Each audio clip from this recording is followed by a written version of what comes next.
Olá pessoal, confira mais uma dica do nosso canal.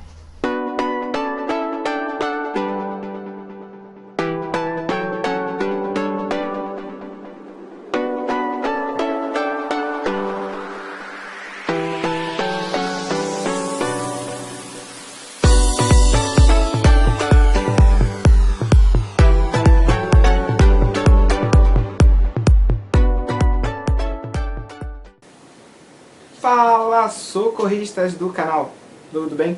Bem-vindos ao canal Socorro da Casa, meu nome é Renato. Bom, hoje eu vou mostrar para vocês qual foi a solução encontrada para aquela tampa móvel no Descubra o Defeito. Não podemos usar desengripante porque não ia resolver, não utilizamos a troca da tampa porque é uma máquina antiga e essa tampa não é fácil de achar assim em qualquer lugar. Então, dá uma conferida no vídeo sobre qual foi a solução encontrada. Deixe seu like, compartilha e se inscreva no canal. Tchau, tchau!